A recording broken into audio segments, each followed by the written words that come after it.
teman-teman, di sini kami akan menjelaskan bagian internal dari Gallus domesticus. Izinkan kami memperkenalkan terlebih dahulu. Nama saya Adi Patayudin, 1909 Nama saya Liliani Nurgizi, NIM 19030641. Nama saya Muhammad Aulia Rizkinta Sitepu dengan NIM 19030602. Kami dari kelas PTNB. Mau tahu video selengkapnya? Yuk tonton dan pantengin terus ya. Praktikum kami tetap menjalankan protokol kesehatan. Nah, langkah yang pertama yaitu menyembelih ayamnya terlebih dahulu. Langkah yang kedua yaitu menyiram ayam dengan air panas sehingga mudah mencabut bulu ayamnya.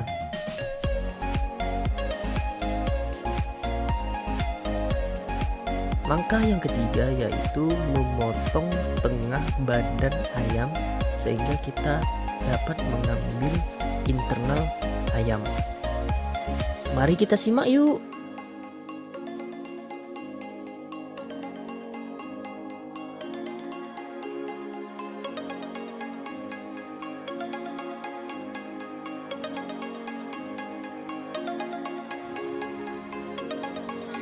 Di sini saya akan menjelaskan tentang sistem digestoria pada ayam kampung. Pertama itu adalah mulut. Mulut atau paruh biasanya tidak memiliki gigi dan bibir. Bibir diganti oleh modifikasi intergumentum. Ini adalah mulut. Fungsi dari mulut adalah mengambil makanan, minuman, dan menyalurkannya ke esofagus dan faring. Di dalam mulut terdapat glandula saliva yang berfungsi menghasilkan saliva sebagai pelumas pada saat penelanan supaya makanan lebih licin. Selanjutnya itu di dalam sini itu adalah faring. Faring merupakan tabung muskulomembranosa yang mendukung sistem digesti maupun sistem respirasi. Ayam tidak memiliki platum mole, sehingga rongga mulut dan faring menjadi satu disebut oropharynx. Selanjutnya ini adalah esofagus. Pada esofagus terjadi gerakan peristaltik untuk mendorong makanan masuk ke pencernaan berikutnya. Esofagus merupakan tabung muskulomembranosa yang membentang dari faring menuju ventriculus. Selanjutnya itu adalah crop. Crop atau tembolok atau ingluvies merupakan tempat penyimpanan makanan sebelum digiling di gizat. Crop merupakan tempat pertama kali proses pencernaan karena adanya enzim amilase yang berasal dari glandula saliva. Nah, di sini kita akan membelah crop.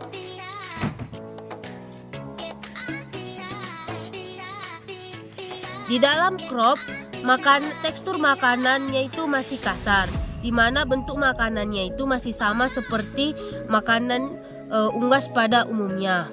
Dan bau dari makanan di dalam sini baunya agak asam dan belum terlalu bau. Selanjutnya itu adalah ventriculus atau gastrium. Ventriculus ini terdapat proventriculus dan juga gizat. Yang kita bahas pertama yaitu adalah proventriculus. Proventriculus atau ventriculus glandularis berfungsi sebagai tempat antrian makanan sebelum digiling di gizat. Berfungsi mengekskresikan enzim pepsin dan asam hidroklorik. Fungsi ventriculus glandularis adalah untuk mengekskresikan gastric juice. Nah, di sini kita akan mencoba melihat apa isi dari proventriculus sendiri.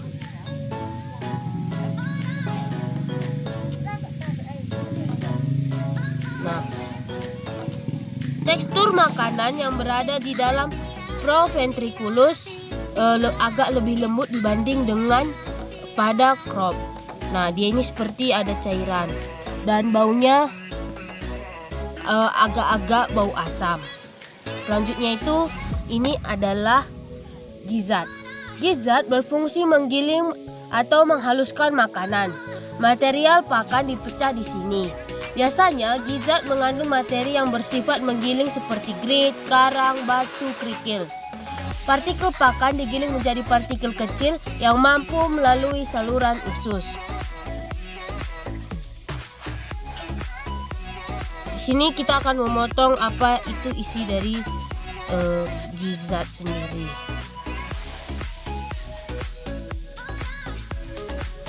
Nah, ini dia di gizzard. Gizzard ini terdapat partikel-partikel seperti pasir.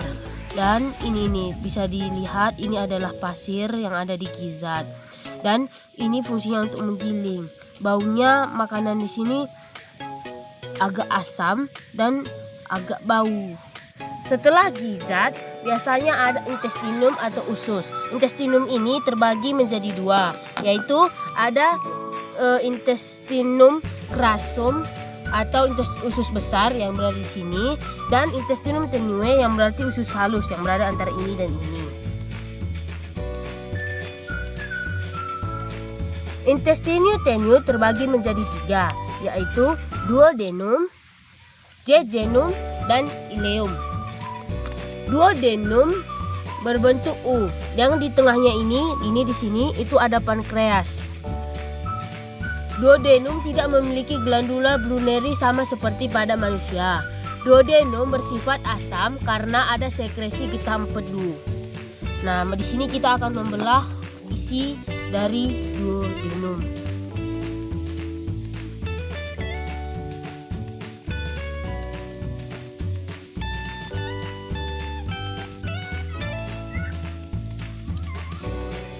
Nah, di sini setelah dibelah, isi dari duodenum makanannya itu agak lebih kental dan sudah halus dibanding pada gizzard tadi.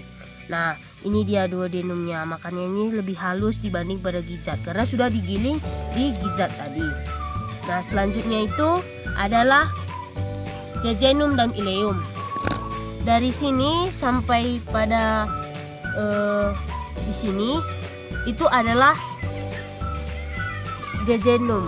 Nah, dari sini sampai di sini itu adalah ileum. Nah, mari kita buka isi dari jejunum dan ileum. Isi dari jejunum ini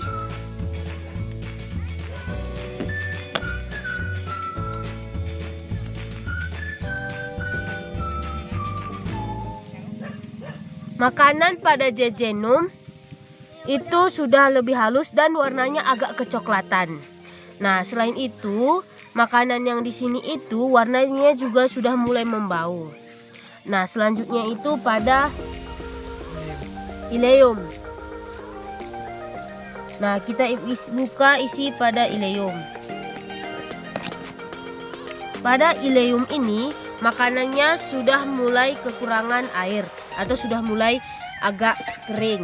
Nah, selain itu, baunya juga sudah mulai ada bau.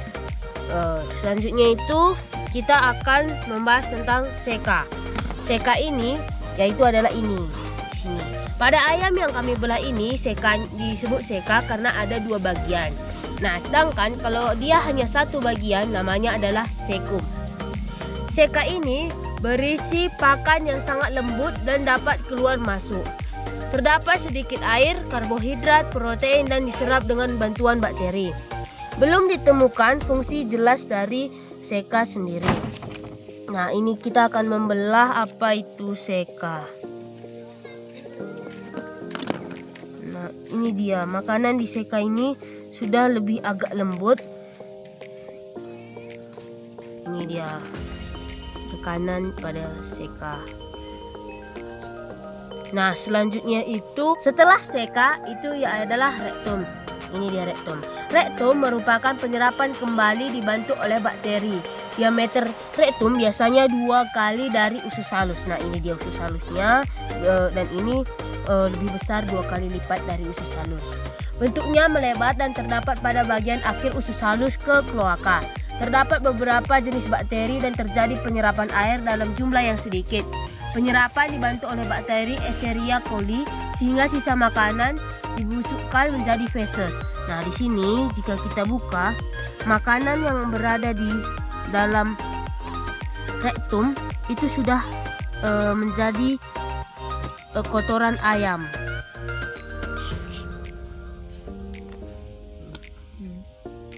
Nah, ini dia. Ini adalah isi dari rektum sendiri. Ini udah feses. Ini Kemudian dari rektum ini akan dikeluarkan melalui kloaka. Ini dia kloaka. Kloaka merupakan saluran akhir pencernaan. Kloaka disebut juga muara 3 saluran, yaitu saluran pembuangan hasil pencernaan, metabolisme, dan reproduksi. Anus adalah bagian lubang dari kloaka ya. Sekarang kita akan mengukur panjang dan lebar dari masing-masing alatnya ini, alat pencernaan pada ayam. Nah, yang pertama itu adalah mulut. Dari ukurannya itu maka panjangnya itu sekitar 2 cm. Baru yang kemudian itu adalah faring. Faring ini panjangnya itu sekitar 3 cm. Kemudian yang selanjutnya itu adalah esofagus. Esofagus ini panjangnya itu sekitar 11 cm. Baru selanjutnya diameter dari crop. Diameter dari crop itu ada 7 cm. Selanjutnya itu adalah panjang dari proventriculus adalah sekitar 4 cm. Panjang diameter dari gizzard adalah 5 cm. Kemudian panjang dari duodenum itu adalah sekitar 24 cm. Nah, jadi panjang duodenum ini dari sini sampai sini ya. Nah, selanjutnya itu adalah panjang dari jejunum. Panjang dari jejunum sekitar 30 cm. Selanjutnya adalah ileum.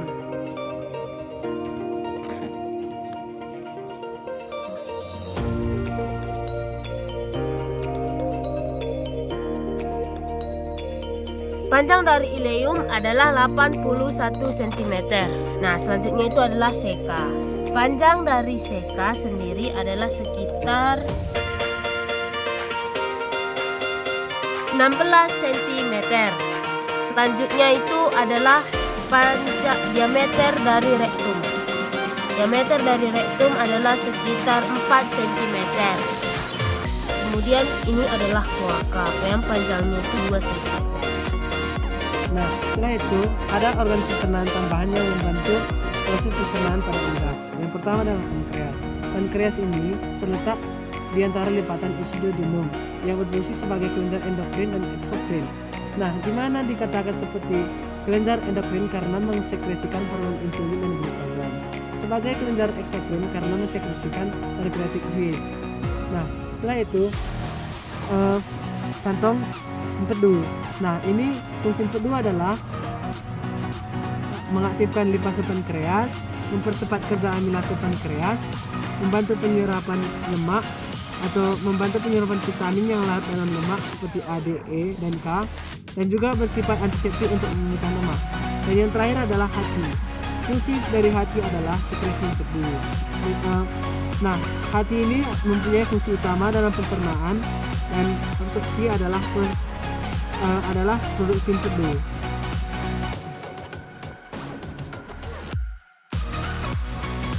Saya akan menjelaskan tentang alat reproduksi pada betina. Alat reproduksi pada betina itu terbagi dua, yakni terbagi atas ovarium dan oviduk. Nah, ini adalah ovarium dan dari sini ini adalah infundibulum sampai dengan vagina itu adalah oviduk. Nah, ovarium terdiri atas 5 sampai 6 folikel yang sedang berkembang, berwarna kuning besar atau yolk. Ini adalah yolk. Dan sejumlah besar folikel putih kecil yang menunjukkan sebagai kuning telur yang belum dewasa. Jumlah sel telur dalam ovari ini sangatlah banyak, itu mencapai sampai 12.000. Namun yang masak atau berkembang itu hanyalah beberapa buah saja. Nah, selanjutnya adalah oviduk. Oviduk mulai dari infundibulum sampai dengan vagina. Oviduk merupakan saluran tempat disekresikan albumen putih telur, membran kerabang, dan pembentukan kerama telur. Yang pertama adalah bagiannya adalah infundibulum. Nah, infundibulum ini menangkap yolk yang masak dari ovarium untuk menuju ke oviduk. Waktu yolk itu berada dalam infundibulum ini 15 sampai 20 menit saja. Nah, setelah infundibulum, maka selanjutnya adalah magnum. magnum di sini adalah bagian terpanjang dari oviduk, itu mencapai 33 cm. Nah, sintesis dan sekresi albumin itu terjadi di dalam magnum. Sintesis dan sekresi putih telur albumin terjadi juga di sini. Yolk berada dalam magnum itu dibungkus dengan putih telur selama 3 jam. Ada setelah magnum, maka selanjutnya itu adalah ismus. Ismus berfungsi mensekresikan membran dan selaput telur. Di sini telur itu berada 1 sampai 1,5 jam. Setelah itu adalah uterus. Nah, ini adalah uterus yang agak kemas sedikit. Nah, pada uterus, dehidrasi putih telur dan pembentukan kerabang di sini. Uterus disebut juga glandula kerabang telur. Warna kerabang telur yang terdiri atas sel porfirin akan terbentuk di bagian ini pada akhir mineralisasi kerabang telur. Lama mineralisasi antara 18 sampai 21 jam. Di sini adalah pembentukan yang paling lama. Pori-pori yang terdapat pada telur sekitar 8.000. Melalui pori-pori, udara akan masuk ke dalam yang memasuk oksigen bagi embrio yang sedang berkembang dan melepaskan CO2 dan uap air. Pada telur segar, pori-pori hampir tertutup semua. Semakin lama umur telur, maka pori-pori akan terbuka semakin lebar. Telur dilapisi oleh mukus yang menyumbat pori-pori dan kerabang sehingga invasi kuman dapat dicegah. Setelah itu adalah vagina. Ini adalah vagina. Telur tinggal di vagina hanya selama beberapa menit, tapi dalam keadaan tertentu dapat tinggal beberapa jam. Nah, setelah itu adalah kloaka. Nah, kloaka adalah tempat dikeluarkan telur. Tempat waktu pembentukan sebutir telur. Kloaka. Yang terakhir adalah kloaka. Kloaka adalah tempat dikeluarkannya telur. Nah, dari ovarium sampai dengan kloaka, itu total waktu pembentukan sebutir telur adalah 24 jam atau ada juga 25 sampai 26 jam. Ini merupakan penyebab mengapa ayam tidak mampu bertelur lebih dari 1 butir perharinya. Sekarang kita akan membahas tentang anatomi pada bulu. Nah, ini adalah bulu yang disebut dengan plumae. Bulu plumae merupakan bulu penutup tubuh bagian luar yang juga membentuk figura atau bentuk tubuh. Biasanya bulu plumae adalah bulu pada sayap dan ekor. Bagian dari bulu plumae yaitu ini adalah kalamus. Kalamus merupakan tangkai bulu melekat pada folikel kulit. Nah, selanjutnya ini adalah raktis. Raktis ini merupakan lanjutan dari kalamus, tidak berongga, merupakan penyokom dari bendera. Nah, selanjutnya itu adalah fane atau bendera bulu. Ini adalah fane yang merupakan dari bendera bulu yang terdapat di kiri kanan dari raktis. Selanjutnya ini adalah plumulae. Tipe bulu ini banyak terdapat pada burung yang masih muda, yang berguna untuk menghilangkan panas tubuh. Mempunyai kalamus yang pendek, raktis melindungi dari barbae panjang dan fleksibel, sedangkan berbulu bae pendek. Selanjutnya adalah filopluae. Tipe ini merupakan bulu dengan bulu yang paling kecil dan tipenya itu adalah bulu yang merata tetapi sangat jarang. Fungsi bulu Baik, saya ingin menjelaskan sistem respirasi pada ayam.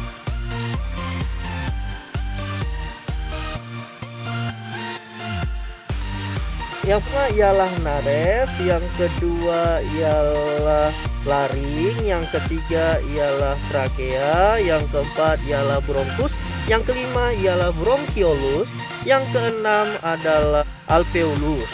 Nah, ini merupakan pulmo. Yang kedua ini adalah pulmo. Baik.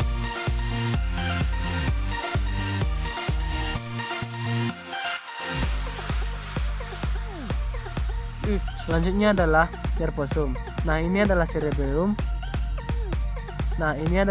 cerebellum. Medulla oblongata, dan di bawahnya adalah medulla spinalis.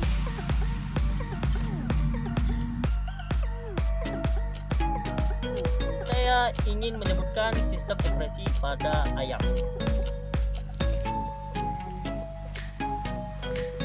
Yang pertama ialah ginjal, sepasang ginjal atau sepasang ren. Setelah itu ureter, dan selanjutnya pada akhir ialah kloaka. Ini menjelaskan terkait bagian pada jantung atau sos. Baik, ini merupakan atrium dan ini merupakan ventricle. Dan ini merupakan atrium kanan dan ini merupakan atrium kiri. Dan ini merupakan ventricle kanan dan ini merupakan ventricle kiri.